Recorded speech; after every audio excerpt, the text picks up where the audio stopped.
हमारे फ्रेंड्स को ब्रोकर्स उठा के ले चले जाते थे गन पॉइंट पे। उनकी मिलती थी, फोन पे धमकियाँ आती थी, रात रात को ऑफिस में लोग आ जाते थे जब उन्हें कोटा लॉन्च किया, क्योंकि उनको पता था कि इंडस्ट्री चेंज होने वाली है।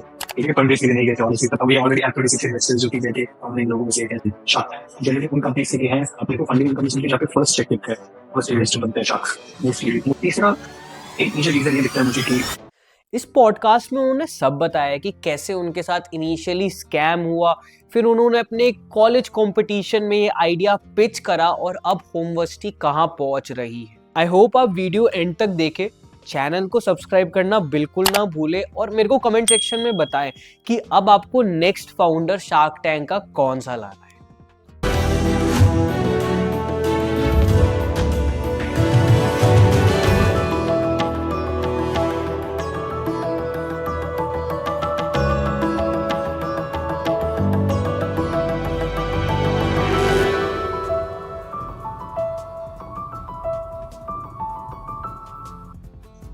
सर, बहुत सारे स्टूडेंट्स कॉलेज लाइफ से अपनी एंटरप्रेन्योरशिप बिजनेस जर्नी स्टार्ट करते हैं और मेरे पर्सपेक्टिव से ना सम ऑफ दी फंडामेंटल टॉपिक ही वो उठाते हैं, लाइक असाइनमेंट्स वगैरह का काम करवा देना या फिर पैसे कमाना through referring someone into hostels वगैरह। ये सारे बेसिक काम मेरे को लगता है स्टूडेंट्स करते हैं कॉलेज लाइफ में। सर, आपने होमवर्सिटी किस पर्सपेक्टिव से स्टार्ट करी थी?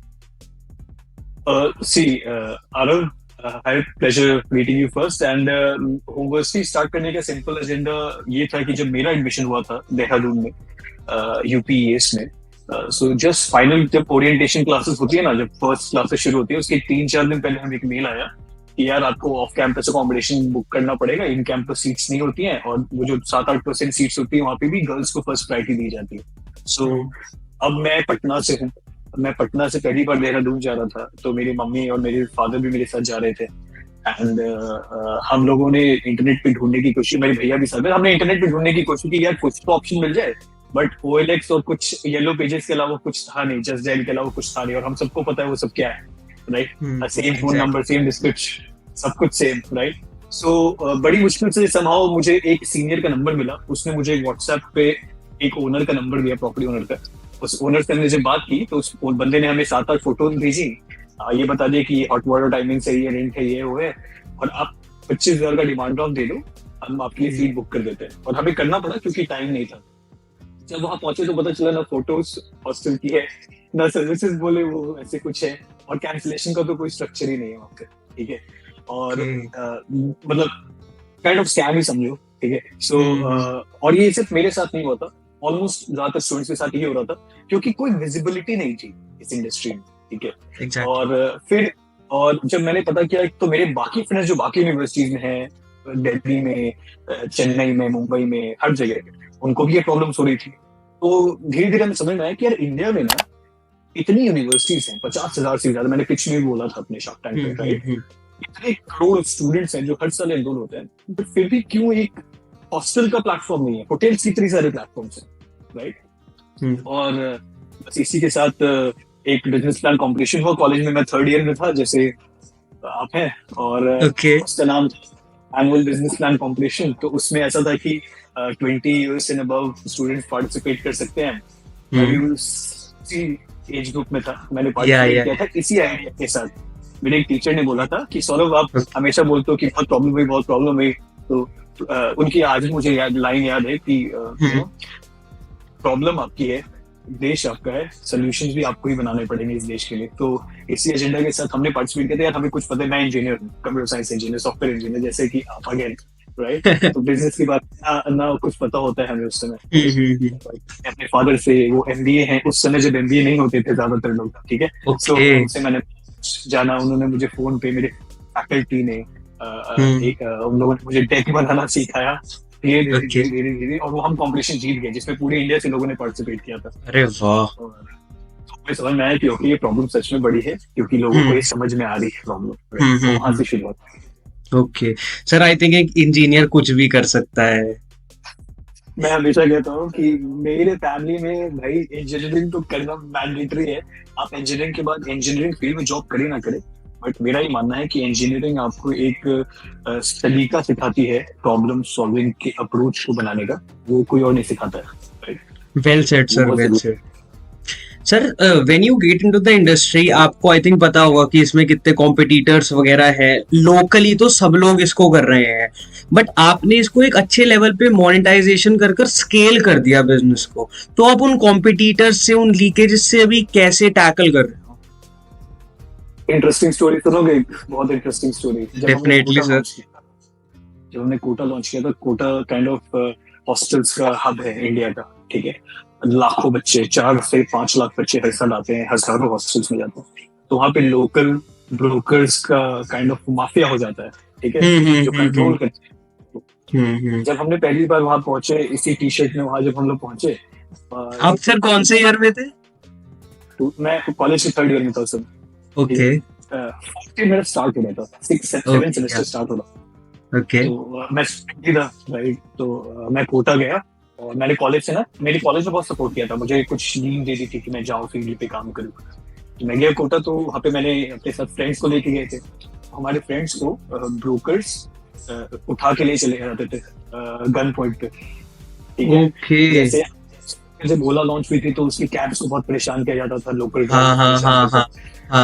वैसे लोकल ब्रोकर्स ने हमें स्टार्टिंग में बहुत परेशान किया। धमकियां मिलती थी, फोन पे धमकियां आती थी, रात रात को ऑफिस में लोग आ जाते थे जब हमने कोटा लॉन्च किया, क्योंकि उनको पता था कि इंडस्ट्री चेंज होने वाली है, ठीक है। बट धीरे धीरे जब हमारा ट्रैक्शन बना कोटा में, तो हम इंजीनियर्स हैं, जुगाड़ ढूंढते हैं, राइट। तो हम ट्रेन, मैं पटना से हूँ, ठीक है। तो पटना से कोटा एक ट्रेन जाती है, ये स्टोरी बहुत कम लोगों को पता है। पटना कोटा करके एक ट्रेन है जो पटना से पूरा बिहार यूपी क्रॉस करते हुए राजस्थान कोटा जाती है। तो हमारा ये जान लिया था कि कोटा जब आप उतर जाओगे स्टेशन पे ना, तो वहाँ पे फ्लीट ऑफ ब्रोकर्स खड़े रहते हैं, ऑटो रिक्शा ड्राइवर्स खड़े रहते हैं, जो स्टूडेंट्स को अपने साथ लेके जाते हैं, जहाँ पे उनको ज्यादा कमीशन मिलता है, ठीक है। अब हम स्टूडेंट्स, आप और मैं स्टूडेंट्स, उनसे लड़ नहीं सकते, राइट। तो यार कोटा पहुंचने के पहले ही बच्चों तक पहुंच जाएगा। तो हमने क्या किया, हम गए railway station, Patna railway station. हमने जाके आरएम से बात की कि सर हमें ट्रेन के अंदर एडवर्टाइजमेंट देने का परमिशन दो। ओके। तो बोला कि ये कॉस्ट लगेगा, ये लगेगा, हमारे पास पैसे थे नहीं, 25,000 हमारे पास सिर्फ 25,000 रुपए थे, ठीक है। तो हमने क्या किया, हमने 7-8 टिकट्स खरीदी, यूनिफॉर्म पहना, होमवर्क, ट्रेन के अंदर चले गए। अच्छा। में ट्रेन खुली, उतरते 100 से ज्यादा कन्वर्जन हो चुके थे, ठीक है। हर बॉगी में जाके बहुत डिफिकल्ट काम था वो, क्योंकि लोग सेल्समैन समझते हैं आपको। Exactly sir. कि नहीं है, हम आपके हेल्प करने, हम स्टूडेंट से कुछ चार्ज भी नहीं करते हैं। और फिर धीरे धीरे ये बात फैलने लगी। फिर अब कोटा में, जहाँ पे हमारे पास 3 प्रॉपर्टी थी, आज हमारे पास 700 प्रॉपर्टीज है कोटा में, ठीक है। तो ये मार्केट धीरे धीरे बन रहा है और उसमें बहुत सारी चीजें करते हैं। सिर्फ एक हॉस्टल बुकिंग नहीं है, जैसे आपने शार्क टैंक देखा, वो बहुत वो 1 घंटे 25 मिनट का सिर्फ 13 मिनट आपने देखा, 1 घंटे कुछ है। ओके सर, आपने कैसे वहाँ कोटा में 3 प्रॉपर्टीज लैंड करी थी इनिशियली आपके पास? As you told in the Shark Tank की 3rd ईयर में आपको फंडिंग वगैरह भी मिली थी, तो उसका क्या प्रोसीजर था?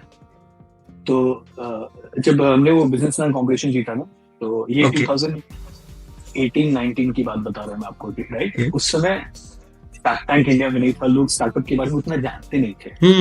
एग्जैक्टली। बहुत छोटा सा एक पोर्शन इंडिया का जो स्टार्टअप्स को जानता था। हमने जब वहाँ पे जीते, तो फिर लोकल गवर्नमेंट के थ्रू थोड़ा बहुत सपोर्ट मिला, हल्का फुल्का। फिर एक कंपटीशन होता है जिसका नाम है, जैसे आपने सुना होगा, टेकक्रंच डिसरप्ट, सैन फ्रांसिस्को। उसी का एशिया वर्जन होता है जिसका नाम है राइज, RISE, जो हांगकांग में होता है। वो एशिया का सबसे टेक्नोलॉजी कॉन्फ्रेंस होता है, ठीक है। उसमें स्टार्टअप्स 100 कंट्रीज से आते हैं, प्रेजेंट करते हैं, इन्वेस्टमेंट है उनको। तो हम ऐसे ही बैठे हुए थे कॉलेज में, MC थिएटर में, और किसी ने आके बोला कि यार राइज में क्यों नहीं अप्लाई करते हो आप लोग। मैंने बोला सर हमारा लेवल नहीं है राइज में अप्लाई करने का, हम अभी बहुत 5,000 रुपए हम हांगकांग कैसे जाएंगे। तो फिर सब हमने अप्लाई और उसमें सेलेक्ट हो गए, ठीक है। और हमें हांगकांग बुलाया गया। मैंने अपने फादर से, मेरे दोस्त ने उनके फादर से कुछ पैसे मांगे, हम लोग हांगकांग गए। जब हांगकांग गए ना, मेरी लाइफ का सबसे बड़ा डिसीजन था, ठीक है। उसने मेरी लाइफ चेंज कर दी। हांगकांग जाने के पहले हम लोगों को इन्वेस्टमेंट ऑफर आते थे 3 लाख रुपए फॉर 30%, ऐसे। ये 2018-17 की बात करो, आज भी ऐसा सिस्टम नहीं था।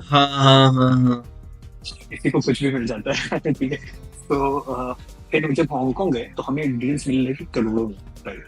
तो वहाँ पे दुनिया के सबसे बड़े, एशिया के सबसे बड़े कन्वेंशन सेंटर है HKCC में हमने प्रेजेंटेशन दिया हजारों लोगों के सामने, और हमें वहाँ पे पहली डील मिली। तो 20 साल के बच्चों को 1 करोड़ का चेक देने वाले एक इंसान थे, वहाँ के इन्वेस्टर्स में से एक अहमदाबाद गुजरात के इन्वेस्टर थे। और जब हम कॉलेज वापस, तो वो इंजीनियर्स, छोटे इंजीनियर्स स्टूडेंट्स अब स्टार बन चुके थे पूरे सिटी के, पूरे स्टेट के। तो वहां से जर्नी शुरू हुई, और वो जर्नी आज तक है, बहुत आगे तक आ गई। एक हॉस्टल रूम, तो हमने भी हॉस्टल रूम में शुरू किया था, जैसे आप अभी अपने हॉस्टल रूम में बैठ के रिकॉर्ड कर रहे हो। या हॉस्टल रूम से शुरू किया था। ओके सर, कॉलेज में रहकर 1 CR की funding like at the age of 20 ये तो बहुत बड़ी बात है। हाँ यार, वो उस समय क्या हुआ ना, देखो हम लोग ना मिडिल क्लास फैमिली से आते हैं, ठीक है। मैं भी उस फैमिली से आता हूँ जहाँ पे सब लोग सिविल सर्विसेज में है, ठीक है। तो लोग एक्सपेक्ट करते हैं कि सौरभ भी सिविल सर्विसेज में जाएगा। और आपने सुना होगा ना, जैसे देखिए आज ना इंडिया बहुत ओपन माइंडेड हो गया है फॉर्चुनेटली। आज से कुछ साल पहले इतना ओपन माइंडेड नहीं था। Yeah. जब मैं बोलता था किसी मैं कॉलेज में एक प्रोजेक्ट कर रहा हूँ, मैं सेकंड ईयर और थर्ड ईयर में, तो सब मुझे लोग, कुछ रिलेटिव्स आके घर पे बोलते थे, या फ्रेंड्स बोलते, फैमिली फ्रेंड्स बोलते थे कि सारे बच्चे कॉलेज में प्रोजेक्ट करते हैं, आपको भी सुनना मिलता होगा ये, ठीक है, कि सारे बच्चे कॉलेज में प्रोजेक्ट करते हैं, कॉलेज खत्म होते प्रोजेक्ट भी खत्म हो जाता है, लोग भूल जाते हैं, नहीं मत यूज करो, पढ़ाई करोगे, सुनता था मैं, ठीक है। और ऐसा नहीं है कि मैं पढ़ाई नहीं करता, पढ़ने में बहुत अच्छा था, ठीक है। तो और बट मैं बहुत सुनता था। बट जब ये फंडिंग मिली, जब लोगों को समझ में आया कि ठीक है, ये मजाक नहीं हो रहा है यहाँ पे, it is Exactly. these people are right, then the game changed, right? वो 5-25 हजार रुपए से शुरू की हुई कंपनी आज 60 करोड़ क्रॉस कर गई। और बहुत सारे लोग, जो लोग मना करते थे करने के लिए, उनके बच्चे हमारे इंटर्नशिप करते थे। Very amazing, very amazing. Sir आपने कॉलेज में रहकर लाइकली माइंडेड पीपल कैसे ढूंढा? मेरे को सबसे बड़ा लैक अभी यही रहता है, लाइक इंजीनियरिंग कॉलेज में जो अपने अराउंड लाइकली माइंडेड पीपल होते हैं ना, वो ढूंढने बहुत मुश्किल होते हैं शायद। बिल्कुल सही कहा आरव। देखिए सबसे डिफिकल्ट सिचुएशन आपको बताता हूँ। अगर कॉलेज में मैथ्स इजी रखते हैं, अगर कॉलेज में 100 बच्चे पढ़ रहे हैं ना, तो 90 बच्चों को ना बहुत कंफर्टेबल कॉलेज लाइफ जीने में कोई प्रॉब्लम नहीं है। वो क्लासेस जा रहे हैं, शाम को काउंटर स्ट्राइक और वैलोरेंट खेल रहे हैं, मैच देख रहे हैं, एंजॉय पार्टीज करने जा रहे हैं। जो 10 बच्चे होते हैं उसमें से 100 में से, वो बच्चे ना जिनको समझ में आ जाता है कि अंदर से एक इंट्यूजन आती है कि यार कुछ अलग करना है, राइट, ताकि इस भीड़ से स्टैंड आउट करे। एग्जैक्टली। 10 में से 2 या 3 ऐसे बच्चे हो पाते हैं जो एक्चुअली में वो कर पाते हैं। वो इसमें से 7 बच्चे हैं ना जो सोचे थे बट कर नहीं पाए, वो इसलिए नहीं कर पाते हैं कि उनको लाइक माइंडेड या तो लोग नहीं मिल पाते या इकोसिस्टम नहीं मिल पाता। बट फॉर्चुनेटली आपके टाइम पीरियड और मेरे टाइम पीरियड में एक फर्क है। आज इंडिया के ज्यादातर कॉलेजेस में इंसेंट है, इंक्यूबेशन होता है। आज अगर कोई स्टूडेंट जाके बोलेगा ना कि मुझे 50 लाख रुपए दे दो, तो लोग हंसेंगे। मेरे से में हंसते थे, 50,000 में देते थे हमें, ठीक है। तो मुझे याद है मैं एक फैकल्टी से, मतलब कॉलेज के स्पॉन्सरशिप के थ्रू 11,000 रुपए लेने के लिए 6 घंटे बाहर बैठा था, ठीक है, फिर भी नहीं मिले थे मुझे। तो टाइम चेंज होता है आरव, और आज वो टाइम है जहाँ पे मेरी यूनिवर्सिटी ने मुझे बुलाया था as a chief guest to inaugurate division of the university. So मैं भी कह रहा हूँ इंडिया चेंज हो गया है बहुत, ठीक है। इंडिया में ना ओपन माइंडसेट आ गया। तो आपका जो क्वेश्चन था कि लाइक माइंडेड पीपल अब ढूंढना मुश्किल नहीं है, ठीक है। फ्रेंड्स के साथ बिजनेस मत करिए, ये मैं आज भी रिकमेंड करता हूँ, क्योंकि इंजीनियर्स ना बहुत ही कैजुअल होते हैं, ठीक है। अगर आप 5 फ्रेंड्स सोचोगे कि मैं ये काम करने जा रहा हूँ, हो सकता है ना कि आपको जाके फ्रिक्शन आए बीच, क्योंकि वो आपको एज अ फ्रेंड ही देखने वाले हैं, ठीक है। बट काम एज पे नहीं होता है। एग्जैक्टली। वो मुझे भी चैलेंजेस हुए थे, हमने भी रूममेट्स के साथ शुरू किया था, बट कंप्लीट बनने तक नहीं था सर, ठीक है। या सर एक ही रह जाते, तो वही हो जाता है, ठीक है। That is a reality, that is a harsh reality. होगा क्योंकि not everybody is willing to put that 100% ना, और it is not help yourself, no one will help you, वो वाली बात है। Exactly. Find like minded people, नियत देखिए लोगों की। हो सकता है उसकी कुछ स्किल कम हो, आप स्किल सिखा सकते हो, बट इंटेंशन नहीं चेंज कर सकते किसी। सर एक मेजर चीज मेरे को आपके, या सर बोलिए सर एक मेजर चीज मेरे को आपके साथ डिस्कस करनी है, like I have been into the industry. हमारे सेक्शन में जो मेरा वहाँ का पर्टिकुलर एरिया है कॉलेज में, तो वहाँ क्या होता है, लाइक वहाँ हॉस्टल ओनर्स हमें अप्रोच करते हैं और एंड बोलते हैं वो कि आप बच्चे लेकर आओ एंड हम आपको अपनी कमीशन देंगे। एंड सर वो किसी किसी टाइम तो कमीशन दे भी देते हैं, किसी किसी time they just left out. Sir ऐसे छोटे छोटे आपने लीकेजेस बताए थे इन सब चीजों को, आई थिंक शार्क टैंक्स में। सर इससे आप बड़े लेवल पर मतलब कैसे डील करते हो? ये चीजें बहुत छोटी है आपके लिए या फिर क्या? देखो बिल्कुल सही पॉइंट है। जब हम एक शहर में 20 प्रॉपर्टीज के साथ काम करते थे कोटा में, यस सर। तो ये होता था कि हो सकता है कि जैसे फ्लिपकार्ट का फोन देखते थे और शॉप से आके खरीद लेते थे, होता था कि नहीं हाँ। टाइम पे। वो ये होता है कि ब्रांड को जब तक सेट नहीं हो जाता है वहाँ पे ना, तब तक ये लीकेजेस होते हैं। लीकेजेस कैसे होते हैं कि स्टूडेंट ने देखा, उससे हॉस्टल शेड्यूल विजिट किया, हॉस्टल पे देखने गया, ठीक है, और उसने बोला कि वो यूनिवर्सिटी से आया है, और उस समय जब आपका ब्रांड छोटा है, ओनर ने बोला कि आप डायरेक्टली बुक कर दो ना, मुझे कमीशन नहीं देना पड़ेगा। या सर एग्जैक्टली। ये होता था स्टार्टिंग में। अब ये नहीं होता है क्योंकि ओनर को ये बात समझ में आ चुकी है कि वो 700 रुपए बचा के अपना यूनिवर्सिटी के साथ 7 साल का रिलेशन ही खराब करना चाहता है, क्योंकि यूनिवर्सिटी 7 साल में बहुत सारी इंक्वायरीज देगी। तो सोशल प्रेजेंस ना बहुत बड़ा फैक्टर हो गया है। तो फॉर एग्जाम्पल किसी हॉस्टल में पेंटिंग होती है ना, तो वो पीछे पड़कर अपना फोटो चेंज कराता है, क्योंकि उसको जानना है उसकी प्रोफाइल सबसे अच्छी दिख रही है, जैसे आप अपने इंस्टाग्राम प्रोफाइल को अच्छे से रखते हो। Yes sir. तो फॉलोइंग आ गई इंडिया में, and people are very clear कि जिसको लॉन्ग टर्म बिजनेस करना है ना, वो ये छोटे छोटे 500-700 बचाने के चक्कर में नहीं रहता, राइट। ओके। और फॉरवर्स एक बुकिंग प्लेटफॉर्म तो है नहीं, हमारा पूरा इन्वेंट्री मैनेजमेंट सिस्टम भी है। हॉस्टल की सारी इन्वेंट्री हमारे ऐप पे होती है।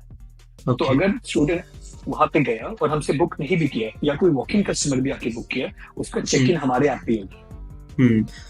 सौरभ सर, आई थिंक अपने इनिशियल डेज में जब होमवर्सिटी के ऊपर कोई भी हॉस्टल लिस्ट नहीं था, आपने आई थिंक हॉस्टल्स पे स्टेप डोर बाय डोर आप गए होगे एंड ओनर्स से बात करा होगा, हॉस्टल्स बुक करने वाला वो वाला थोड़ा प्रोसेस ना हार्श होता है। वो मतलब कैसे प्रोसेस था कि उन्होंने अपना टाइम दिया हॉस्टल ओनर्स ने? राइट यार, बहुत ही यादें ताज़ा करने वाली सवाल पूछ लिया तुमने। हुआ क्या था जब हमने स्टार्ट किया था ना, तो वेबसाइट बनाना बहुत आसान बात है। आसान डिफिकल्ट काम है वो जो आपने कहा अभी, राइट। Ground work. हर इंजीनियर में ना एक थोड़ा सा ईगो होता है, सेल्फ रिस्पेक्ट वाला ईगो, राइट। और हम नहीं चाहते कि हमें कोई ना बोले, तो सबको एक स्टार्टिंग में मैं बता रहा हूँ, राइट। तो जब मैं पहले जाता था और हम डोर टू डोर जाते थे, 2-3 दोस्तों को लेके, और मैं उनको ये कन्विंस करके ले जाता था कि चलो यार मैं लौटते समय छोले भटूरे खिला दूंगा या कुछ खिला दूंगा, लेकिन तुम साथ चलो, सो देते कि मॉरल सपोर्ट रहेगा। तो वो जाते थे मेरे साथ, और हम लोग जाते थे और डोर टू डोर जाते थे और नॉक करते थे। बहुत बार तो ऐसा भी हुआ है कि उसने डॉग्स छोड़ दिए हमारे पीछे कि मत आओ, ये वो यार, तो बहुत कुछ झेला है। लेकिन हुआ क्या, इसको काउंटर करने का हमें तरीका समझ में आ गया कि सर्कल इफेक्ट बहुत बड़ी चीज होती है। सर्कल इफेक्ट क्या होता है, हमने क्या किया, उस शहर के सबसे पावरफुल हॉस्टल को पीछे पड़ के बहुत टाइम देके कन्वर्ट कर लिया। ओके। जब वो ना, तो उसके बाजू वाले के पास जाकर बोला कि सर देखो वो हमारे साथ लिस्टेड है, फिर वो सर्कल इफेक्ट अपने आप चालू हो जाता है। Okay okay okay. मैं आज भी अपनी टीम को ये सिखाता हूँ कि भाई रिएक्ट करना बंद करो, रिस्पॉन्ड करना शुरू करो, यू नो। बोलने की एक्सपेक्टेशन रखिए। अगर आप जा रहे हैं कहीं पे, तो कि आपकी बात सबको समझ में आ जाए, राइट, तो आप ना सुनेंगे सामने से। फॉर एग्जाम्पल आपके पास टेलीकॉलर्स का कॉल आता है, कितना टाइम लगता है आपको फोन रखना? 5 सेकंड। यस। बंदे का भी तो ईगो होता होगा, राइट। बट इतना वो इस चीज को समझ चुका है कि सेल्स में कन्वर्जन 100 में से कोई एक ही होना है, तो वो उस 99 करता है, उस एक के रिएक्शन पे फोकस करता है। और यही मैं आपको बोलना चाहूंगा, वो डिफिकल्ट फेस में फोकस करिए जो कन्वर्जन हो रहे हैं, ना ही कि जो रिजेक्शंस मिल रहे हैं। रिजेक्शन किसी की, बट फोकस करिए कन्वर्जन पे। सर शार्क टैंक में आने के बाद होमवर्सिटी की मार्केटिंग वगैरह पे कितना ग्रोथ आया है? यार पिछले 5 दिन से टीम सो नहीं पाई है, ठीक है।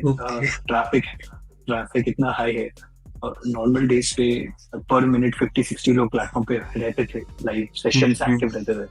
अभी 90,000 सेशंस पर मिनट एक्टिव रहता है, ठीक है, 90,000।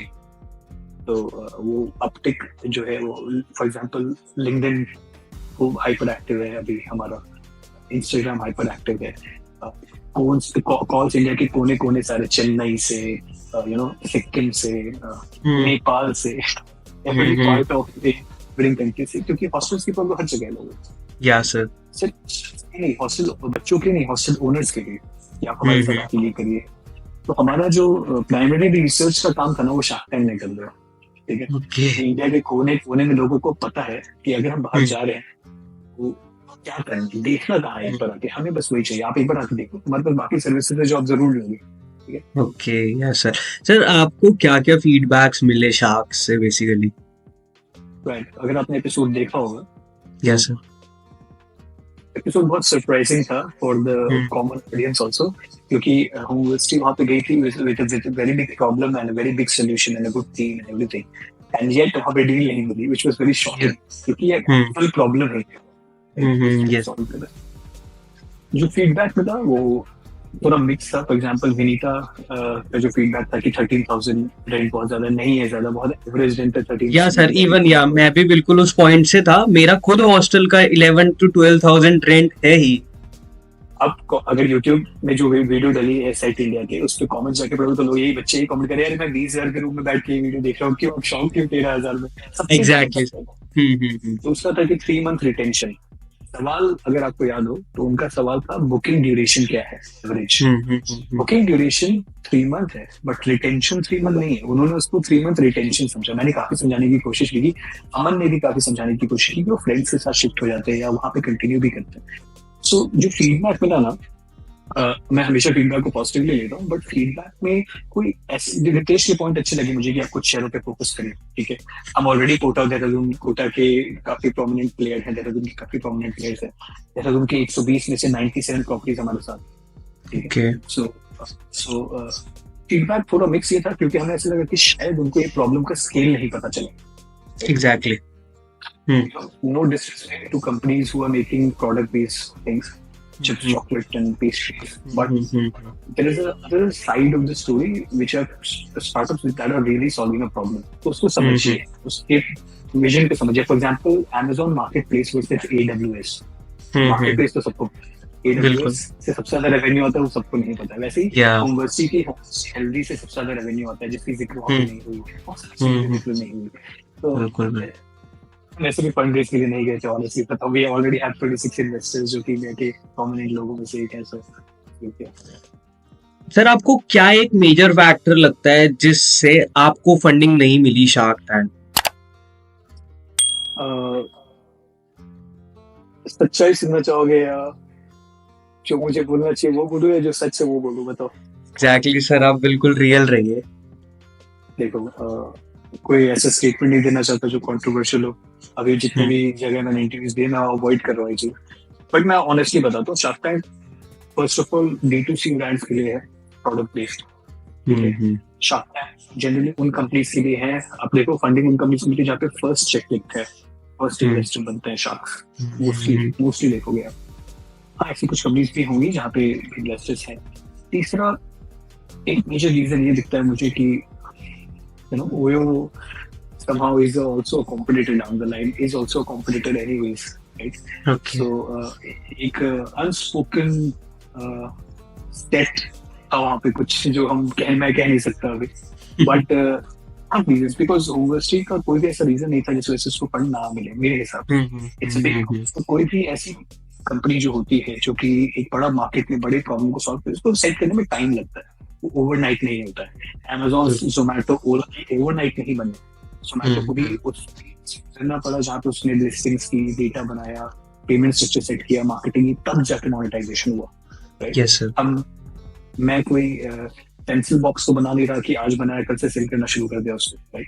सो रीजन ये हो सकता है कि either sharks are looking for companies which are already profitable or about to be very quickly profitable, not on companies which have a longer vision, solve a bigger problem, and once they solve it, they generate higher revenues. अगर आपने episode season 3 का episode 2 देखा होगा, उसके and में Dipendra Goyal sir का interview था, ask the sharks section. Yes sir. उन्होंने ये पूछा कि राहुल ने उनसे पूछा था कि मार्केट प्लेसेस में रेवेन्यू जनरेट करना या एग्रीगेशन बिजनेसेस को रेवेन्यू जनरेट करना क्यों डिफिकल्ट हो।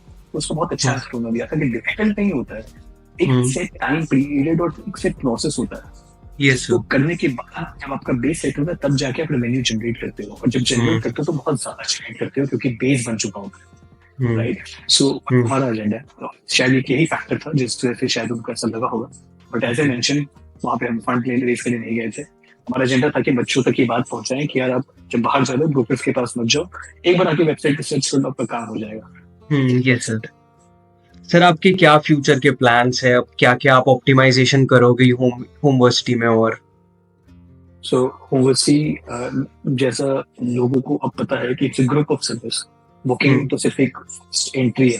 उसके अलावा हमारी प्रॉपर्टी मैनेजमेंट सॉल्यूशंस है जिसमें बहुत एडवांस टेक्नोलॉजीज यूज करी जाती है। इंडिया का फास्टेस्ट पेमेंट सेटलमेंट साइकिल हमारा है। आप रेंट पे करते हो, 15 मिनट में ओनर को मिलता है सेग्रीगेटेड सेटलमेंट उसके बैंक अकाउंट में, जो कि बड़ी बड़ी कंपनीज नहीं देती हैं पेमेंट की। हमारा होमवर्सिटी हेल्थ शुरू हुआ है जो बच्चों को खाना पहुंचाता है, breakfast lunch and dinner hostels में, होम।